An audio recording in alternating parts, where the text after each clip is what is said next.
নমস্কার, CNN 24 নিউজে আপনাদেরকে স্বাগত জানাই। সঙ্গে রয়েছে আমি অপরাজিতা। শুরু করছি আজকের খবর। প্রথমে দেখে নেব সংবাদ শিরোনাম। রাজ্য রাজনীতিতে বিজেপি গমন অব্যাহত। আনুষ্ঠানিকভাবে AIUDF থেকে পদত্যাগ করলেন ভবানীপুরের বিধায়ক ফণীধর তালুকদার। প্রতিক্রিয়া দলীয় নেতাকর্মীর। ভাষা শহীদ স্মারক উদ্যান নিয়ে শীঘ্রই মুখ্যমন্ত্রীর সঙ্গে সাক্ষাৎ করবে সমিতি। শিক্ষক দিবসে 3 শিক্ষককে সংবর্ধনা জানাবে। 31 আগস্ট অসমে বসবাস করা 19 লক্ষ মানুষের জন্য এক অভিশপ্ত দিন, বলল CRPC। প্রধানমন্ত্রী জল জীবন মিশন প্রকল্পের অধীনে পালংঘাট উন্নয়ন খণ্ডে 2টি পানীয় জল প্রকল্পের শুভ উদ্বোধন করলেন মন্ত্রী পরিমল। শিলচর বিমানবন্দর কুম্ভীগ্রামে কোভিড পরীক্ষায় দায়িত্বে থাকা কর্মীকে শারীরিক হেনস্থা, আটক 1। রামকৃষ্ণনগর প্রাথমিক স্বাস্থ্যকেন্দ্রের দুরবস্থা সচক্ষে দেখেন সার্কেল অফিসার সতীশ কুমার। এবার সংবাদ বিস্তারিত। অবশেষে প্রত্যাশা অনুযায়ী দল ছাড়লেন ভবানীপুরের বিধানসভা কেন্দ্রের AIUDF বিধায়ক ফণীধর তালুকদার। মঙ্গলবার আনুষ্ঠানিকভাবে তিনি AIUDF এর সভাপতি বদরুদ্দিন আজমলের কাছে পদত্যাগপত্র প্রেরণ করেন। তিনি বিধায়ক হিসেবে এবং প্রাথমিক সদস্য হিসেবে দল ত্যাগ করেন। জানা গেছে, অচিরেই ফণীধর তালুকদার বিজেপিতে যোগদান করবেন। এদিকে ফণী তালুকদারের দল ত্যাগ ও বিজেপিতে যোগদান নিয়ে কঠোর ভাষায় সমালোচনা করছেন AIUDF নেতা আমিনুল ইসলাম। তিনি বলেন, AIUDF বিধায়ক ফণী তালুকদারকে ঘরবন্দি করে রেখে বিজেপিতে যোগদানের চেষ্টা চালিয়েছে। ফণী তালুকদারের বিরুদ্ধে অনেক মামলা রয়েছে, আর এসব দেখিয়ে যোগদান করানোর চেষ্টা করছে বিজেপি। ভারতরত্ন তথা প্রাক্তন রাষ্ট্রপতি ডক্টর সর্বপল্লী রাধাকৃষ্ণের 135তম জন্মদিন। শিক্ষক দিবস বিভিন্ন কর্মসূচির মধ্য দিয়ে পালন করবে শিলচরের ভাষা শহীদ স্মারক সমিতি। ওই দিন শিক্ষক দিবস উপলক্ষে 3 শিক্ষককে সংবর্ধনা জানানো হবে। মঙ্গলবার শিলচর ইলোরা হেরিটেজ আয়োজিত এক সাংবাদিক বৈঠকে শিলচরের ভাষা শহীদ স্মারক সমিতির সাধারণ সম্পাদক বিপ্লব গোস্বামী, সমিতির সাংস্কৃতিক বিভাগের সভানেত্রী স্বর্ণালী চৌধুরী, সদস্য সৌমিত্র শঙ্কর দত্ত, অমৃত আচার্য একথা জানিয়েছেন।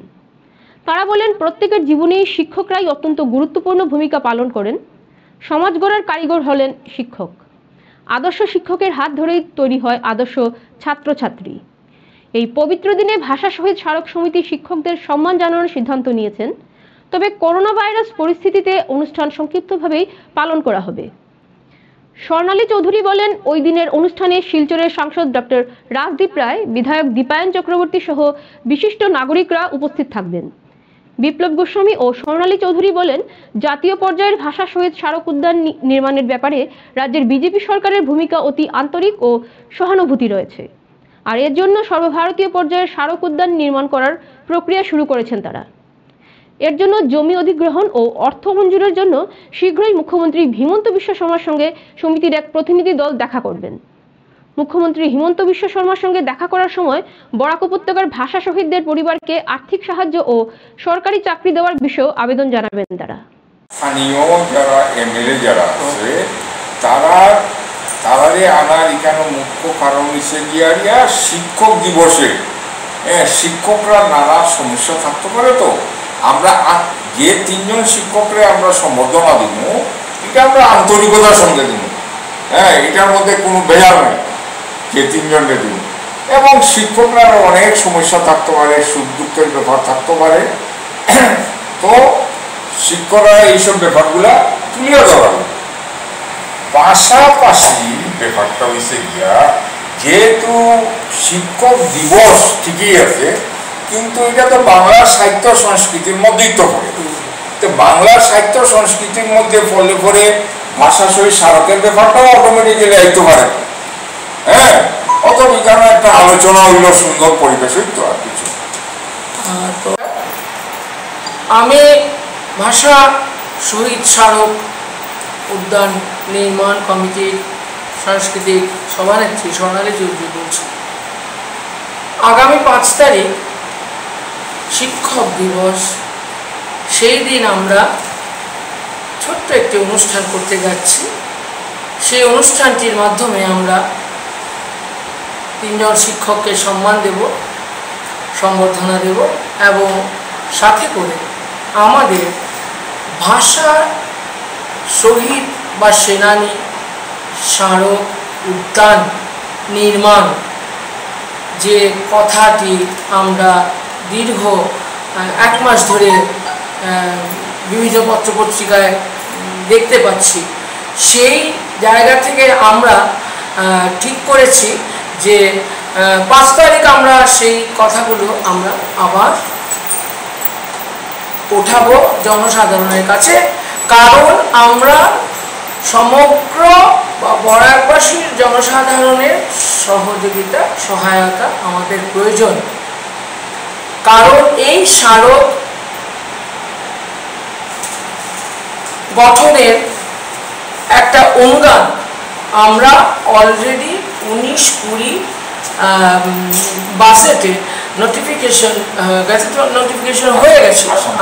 আসাম গভর্নমেন্টের গত ইয়েতে সরকার আমাদের গ্যাজেট নোটিফিকেশন হয়ে গেছে যে 50 লাখ টাকা আমাদেরকে অনুদান দেওয়া হয়েছে ভাষা স্মারক উদ্যান নির্মাণের জন্য। সেই অনুপাতে আমরা জায়গাও দেখে নিয়েছি এবং আমাদের সমস্ত কর্মপদ্ধতি আমরা তৈরি করে নিয়েছি এবং আগামী দিনে আমাদের কি কি কর্মপদ্ধতির মধ্যে কি কি আসছে সেগুলো আপনাদের আমরা বলে দিচ্ছি। 2019 সালের 31 আগস্ট এনআরসির চূড়ান্ত তালিকা প্রস্তুত করেছিল সরকার। এই তালিকা থেকে বাদ পড়েছিলেন 19 লক্ষ মানুষ। প্রতিবাদও হয়। পরবর্তীতে সরকার বলেছিল যাদের নাম বাদ পড়েছে তাদের রিজেক্ট স্লিপ দেওয়া হবে ও ট্রাইব্যুনালের মাধ্যমে নাম অন্তর্ভুক্ত করা হবে। কিন্তু 2 বছর অতিক্রান্ত হওয়ার পরও এখনো পর্যন্ত সমস্যার সমাধান হলো না তালিকা থেকে বাদ পড়া 19 লক্ষ মানুষের। এই পরিপ্রেক্ষিতে আজ শিলচর জেলা শাসকের মারফত প্রধানমন্ত্রী আরজিআই এবং রাজ্যের এনআরসি কোঅর্ডিনেটরের উদ্দেশ্যে একটি স্মারকপত্র প্রেরণ করেন নাগরিক সুরক্ষা সমন্বয় সমিতি। পরে সংবাদ মাধ্যমের সাথে কথা বলতে গিয়ে সিআরপিসির তরফে সাধারণ পুরখাস্ত জানান 31 আগস্ট 19 লক্ষ মানুষের জন্য এক অভিশপ্ত দিন। কেন্দ্র সরকার এবং আরজিআই এর অকর্মণ্যতার কারণে আজ এই দিন দেখতে হচ্ছে 19 লক্ষ নাগরিককে।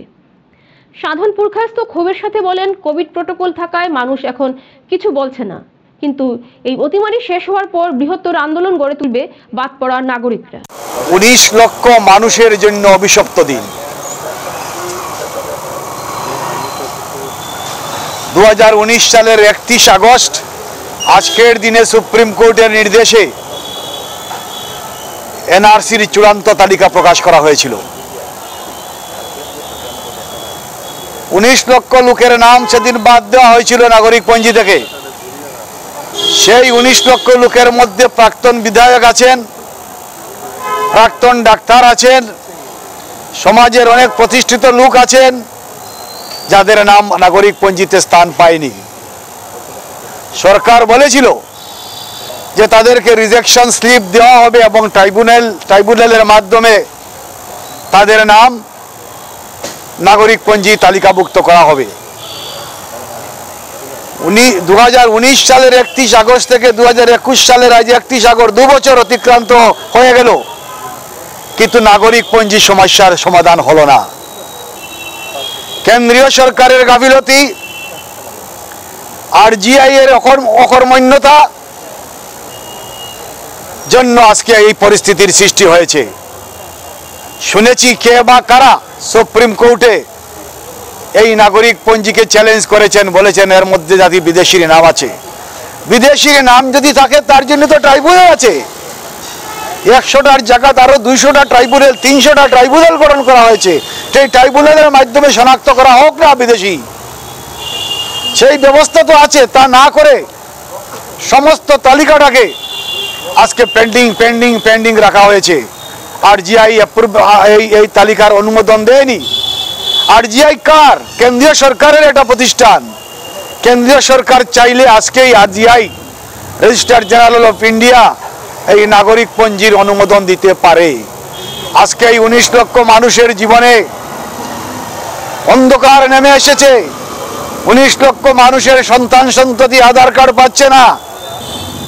কোনো জায়গায় গিয়ে আধার কার্ড না পাওয়ার জন্য স্কুল কলেজে ভর্তি হতে পারছে না, ব্যাংক অ্যাকাউন্ট খুলতে পারছে না, সরকারি কোনো সুযোগ সুবিধা পাচ্ছে না। এই পরিস্থিতির মধ্যে আজকে 19 লক্ষ লোককে ফেলে রাখা হয়েছে। আমরা আজকে একটা স্মারকপত্র দিয়েছি ভারতবর্ষের প্রধানমন্ত্রীকে, তার কপি আরজিআই এবং স্টেট এনআরসি কোঅর্ডিনেটরকে দেওয়া হয়েছে। আমরা বলেছি যে এই যে অবস্থার মধ্যে তোমরা মানুষকে ফেলেছো, এর আমরা সমাধান চাই। অচিরেই এর সমাধান করতে হবে। মানুষ নীরব থাকবে না।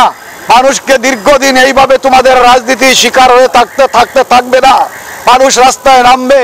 অতীতে যেভাবে নাগরিক অধিকার রক্ষা সমন্বয় সমিতি রাস্তায় নেমেছে, আন্দোলন করেছে, আজকে কোভিড পরিস্থিতির জন্য হয়তো আমরা পারছি না, কিন্তু কোভিড পরিস্থিতি আজ হোক কাল হোক অতিক্রান্ত হবে, আমরা আবার রাস্তায় নামবো।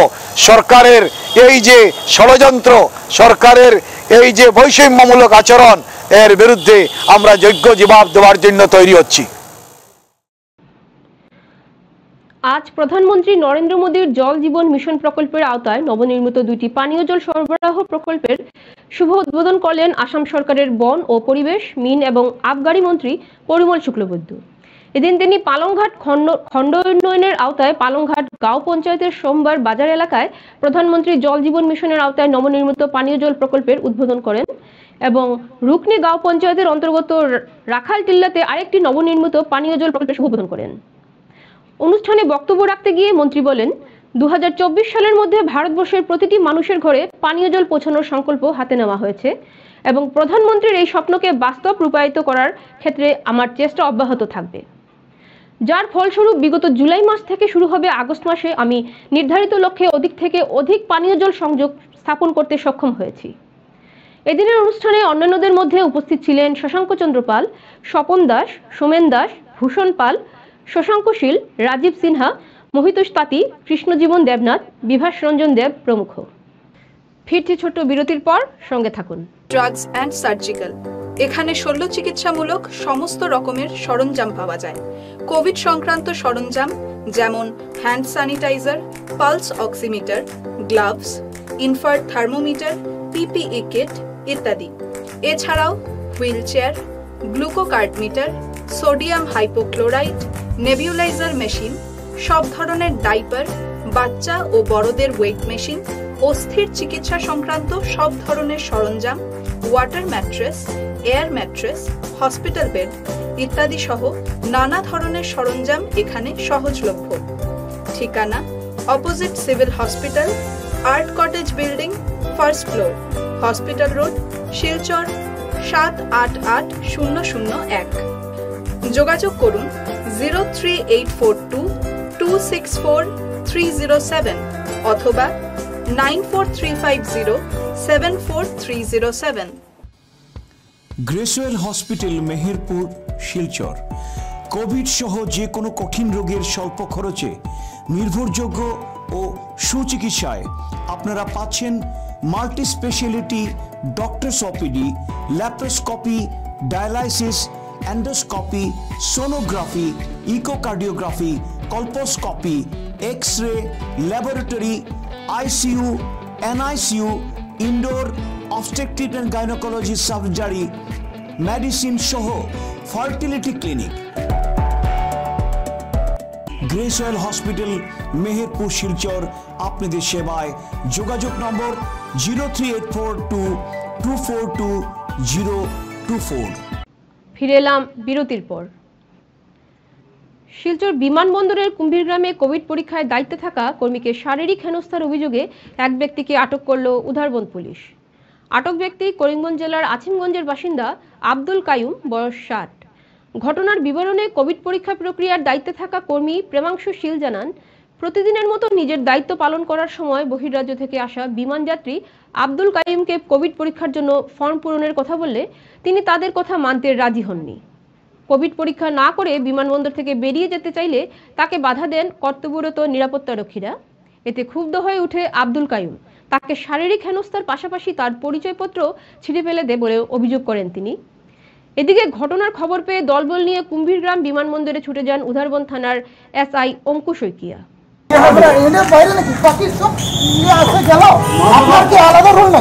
আমার আলাদা কেন আলাদা রুম? আমি ভিতরেই যাবো, বেমার যেটা নিয়ম আছে নিয়ম আপনার তুমি বেমার হচ্ছে স্যার, আমি বাঙাল তুমি তো পুলিশ তোমাদের বেমার হইবে। মুম্বাই খালি এইডস পুলিশ করে, মুম্বাই খালি এইডস পুলিশ করে, আমি পাবলিক করে না। যে নিয়ম আছে আপনি মানতে লাগে, করোনা এইডস পুলিশ সকাল হইব আপনার হইব। এখন আমরা না হইছে না, আমরা খাস হতো ওযু করি আর নমাজ পড়ি আর পাক সাফ হই আর কোনো হইতো না। গ্রান্ট প্লিজ গ্রান্ট ওইটাই গ্যারান্টি তো বলেন না তুমি তো দাও হসপিটালে গ্যারান্টি তো বললাম যে আপনার তুমি জানো তোরা তুমি তো করুন তো আমরা তুমি জানো না আমরা রাজি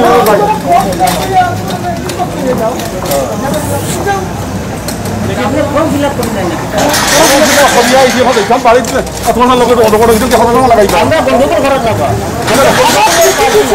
ও ডিউটি মাফ করবে না হিমকে কথা লাগবে না ফোন আমার সময় যাই দেখতে দরকার না আমার এখানে ডিউটি দিছে ও আমার গাড়ি নিয়ে যাই সামান গাড়ি করো ঠিক আছে আপনি যাইতে পারছেন না যেটা নিয়ম আছে নিয়ম করিয়ে দেন আপনারা কই আমার হসপিটালে যাওয়া লাগে কিন্তু হ্যাঁ এখানে হসপিটালে আপনি আমার গাড়ি হসপিটালে হইতো না একদম আমার গাড়ি দিতে চাও আমি আপনি বাইপাস করেন এই কথা কই না আপনি আমি তোমার ভাষা বুঝতাম না হ্যাঁ পার্সোনাল গাড়িতে আপনার টাকা লাভ করি আমরা নম্বর দিয়ে এটা আমার সাথে আমার একজন আপনাদের না বিকল্প দিয়ে দিও আপনি তো ফোন ডেলিভারি অর্ডার দিলেন আপনি ফোন সাগর ফ্লাইট জমিন হাম কাটিয়া সব সাগর এভরিবডি সাগর এইটা আপনি নম্বর তো আমার ফার্স্ট টাইম যাও আমি কেন আনিয়ে দিতাম হেরি তো দেন আমি এখন আপনার আগে এফআইআর দেব আমাদের লাভ শুনে আপনার তো গভর্নমেন্ট আপনার সাথে আমি আপনার মোহন আপনি আমার সাথে আসছেন অ্যাক্সেস করবে তো দাদা এর কি আমি আপনার এফআইআর দেব আমি কাছে এফআইআর দেব ডিউটি আছে অন্য কাছে আমার লাভ দিলাম আর বাদ ওখানে গাড়ি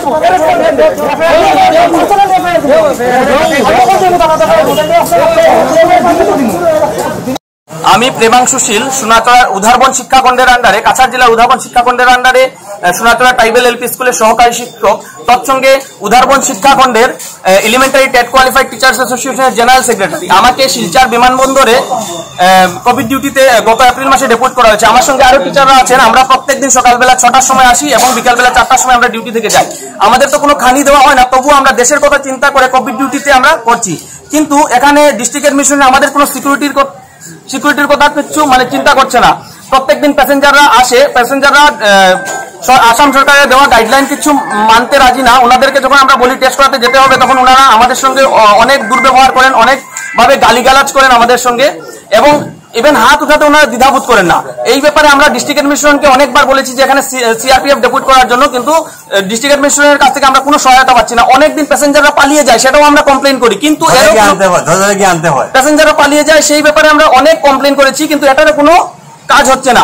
আজ এমন হয়ে গেছে যে আজকে একজন প্যাসেঞ্জার, আব্দুল কোয়ামিন নামের একজন প্যাসেঞ্জার আমার কলারে ধরেছেন, এই দুপুরে আমার আই কার্ড ছিঁড়ে ফেলেছেন, উনি আমার উপর হাত উঠিয়েছেন।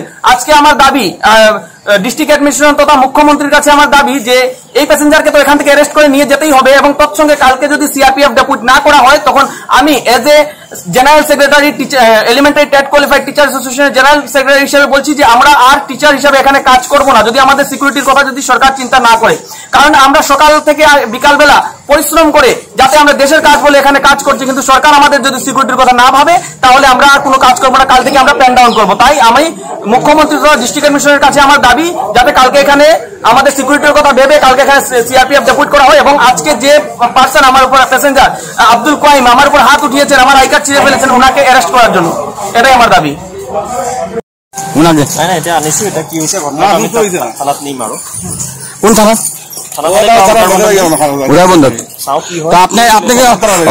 আপনার কোনো অ্যাকশন নেবেন নাকি?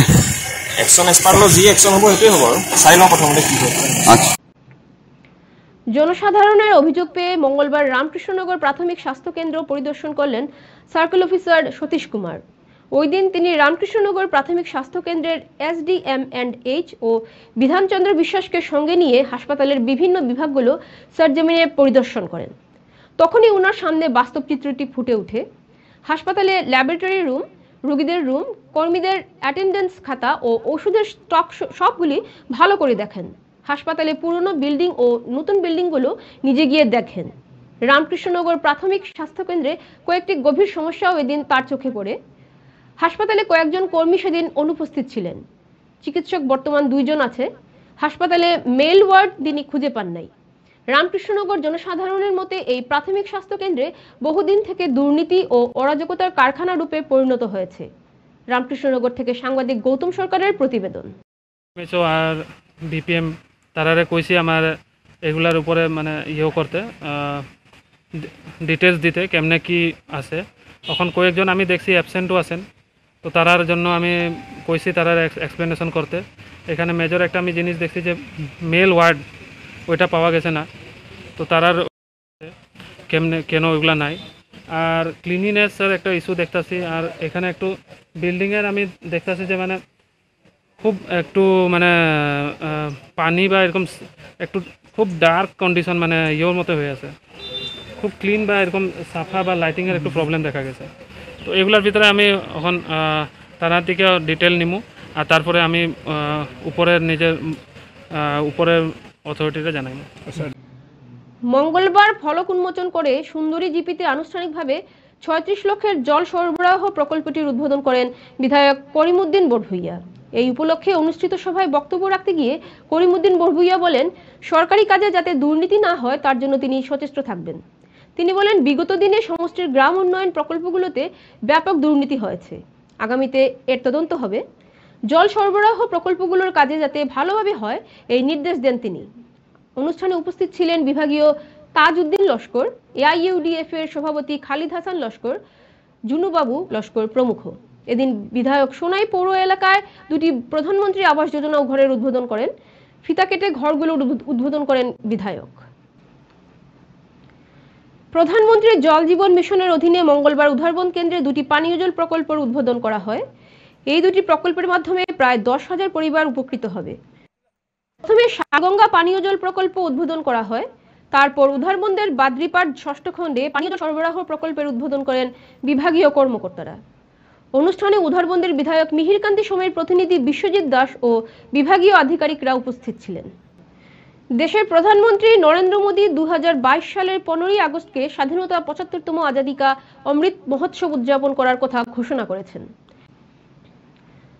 দেশের প্রধানমন্ত্রী নরেন্দ্র মোদী 2022 সালের 15ই আগস্টকে স্বাধীনতা 75তম আজাদিকা অমৃত মহোৎসবের উদযাপন করার কথা ঘোষণা করেছেন। এক্ষেত্রে সরকারি বিভিন্ন বিভাগে বিভিন্ন ধরনের কার্যসূচি হাতে নেওয়া হয়েছে।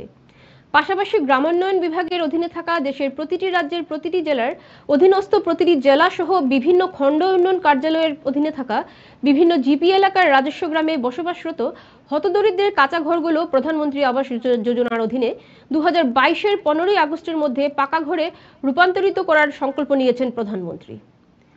পূর্ব কাটিগড়ার গোবিন্দপুর জিপিতে অনুষ্ঠিত এক সভায় একথা বলেন জিপি সচিব দীপঙ্কর চক্রবর্তী। তিনি বলেন, তাছাড়া মনরেগার অধীনে জিপির বিভিন্ন সড়ক নির্মাণ, শিক্ষা ও স্বাস্থ্য সহ অন্যান্য বিভিন্ন বিভাগে বিভিন্ন ধরনের উন্নয়নের মাধ্যমে 2022-এর 15ই আগস্টে 75তম আজাদিকা অমৃত মহোৎসব উদযাপন করার কথা ঘোষণা করেছেন প্রধানমন্ত্রী। এদিন সভায় উপস্থিত ছিলেন জিপি সভাপতি শিবব্রত দাস, সাংসদ প্রতিনিধি জিতেন্দ্র চন্দ্র দাস, জিআরএস শাহজাহান আহমেদ মজুমদার, দিব্যজ্যোতি পাল, সোনাইয়ের আলী লস্কর প্রমুখ। বরখলার কৃষ্ণপুর ভৈরবনগর জিপির কৃষ্ণপুর দীর্ঘদিনের নদী ভাঙন সমস্যা নিয়ে সরব হলেন পঞ্চায়েত প্রতিনিধি সহ গ্রামবাসীরা। রবিবার শতাধিক গ্রামবাসীরা ভাঙনস্থলে উপস্থিত হয়ে প্রতিবাদ জানান। তারা নদী ভাঙনের ভয়াবহতা নিয়ে উদ্বেগ প্রকাশ করেন। গ্রামবাসীদের মতে 1995 সালে প্রথম নদী ভাঙন শুরু হয়েছিল। তখন কেন্দ্রীয় ইস্পাত মন্ত্রী ছিলেন প্রয়াত সন্তোষ মোহন দেব, বিধায়ক ছিলেন মিসবাহুল ইসলাম। তখন থেকে ভাঙন প্রতিরোধের দাবি জানিয়ে আসছেন, কিন্তু নির্বাচিত জনপ্রতিনিধি ও বিভাগীয় কর্মকর্তারা কোনো পদক্ষেপ নেননি বলে অভিযোগ গ্রামবাসীদের। তাদের কথায় দীর্ঘ 25 বছরে তিলে তিলে গ্রামটি ভাঙনের গ্রাস করে ফেলেছে। ইতিমধ্যে অর্ধশতাধিক পরিবার ভিটেমাটি হারিয়েছেন। এখন আরও অনেকে ঘরবাড়ি নদী গর্ভে চলে যাওয়ার উপক্রম। কৃষ্ণপুর ভৈরবনগর জিপি সভাপতি হিফজুর রহমান বড়ভুইয়া ও স্থানীয় গ্রুপ সদস্য মঞ্জুরুল হক লস্কর বলেন, এমজিএনরেগা প্রকল্পে নির্মিত রাস্তা নদী গর্ভে চলে যায়। বর্তমানে গ্রামের বন্যা নিয়ন্ত্রণ বাঁধের কাছাকাছি পৌঁছে গেছে ভাঙন। যদি এই বন্যা নিয়ন্ত্রণ বাঁধ নদী গর্ভে তলিয়ে যায় তাহলে পুরো কৃষ্ণনগর ভৈরবপুর জিপি এলাকা বন্যার কবলে পড়বে। তাই অবিলম্বে কৃষ্ণপুরের বরাক নদীর ভাঙন প্রতিরোধে বিহিত ব্যবস্থা নেওয়ার দাবি জানিয়েছেন তারা। গতকাল গুয়াহাটির কাহিলিপাড়ায় রাজ্যের শিক্ষা পরিস্থিতি নিয়ে শিক্ষামন্ত্রী রনোজ পেগুর পৌরোহিত্যে এক বৈঠক অনুষ্ঠিত হয়।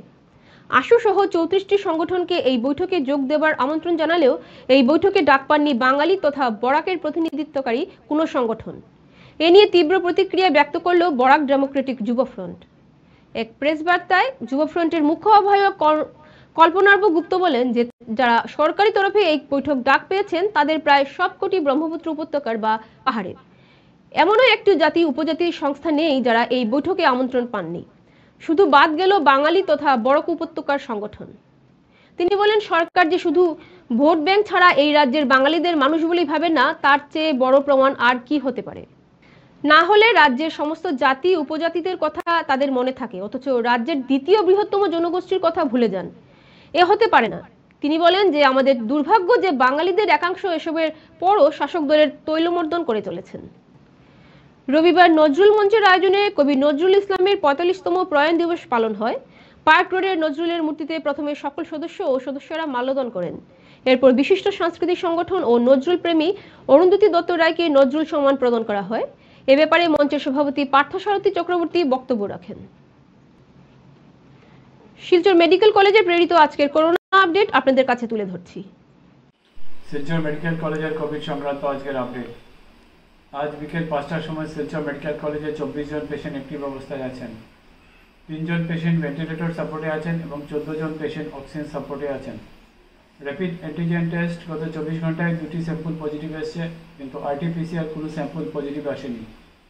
করোনা নিয়ে গত ২৪ ঘন্টায় শিলচর মেডিকেল কলেজে ১ পেশেন্ট ভর্তি হয়েছেন এবং ৫ জন পেশেন্ট ডিসচার্জ হয়ে গেছেন। করোনা নিয়ে গত ২৪ ঘন্টায় শিলচর মেডিকেল কলেজে কোনো রোগীর মৃত্যু হয়নি। এবার খেলার খবর। ওজন বেশি হওয়ার কেড়ে নেওয়া হলো বিনোদ কুমারের ব্রোঞ্জ পদক, সেটাও প্যারা অলিম্পিকে এই পদক জয়ের ২৪ ঘন্টার মধ্যে। এই ঘটনায় বিতর্ক শুরু হয়েছে দেশ জুড়ে। টোকিও অলিম্পিকে ৪র্থ স্থান নিয়ে শেষ করা মহিলা হকি দলের সদস্য লাইরাম সিয়ামি মারকে অসম মিজোরাম সীমান্তের কলাশিপে সংবর্ধনা জানালো। অনুষ্ঠানে উপস্থিত ছিলেন মিজোরামের খাদ্য ও অসামরিক মন্ত্রী লালরেন লিয়ানা। CNN24 বিস্তারিত খবর আজ এ পর্যন্তই। ধন্যবাদ।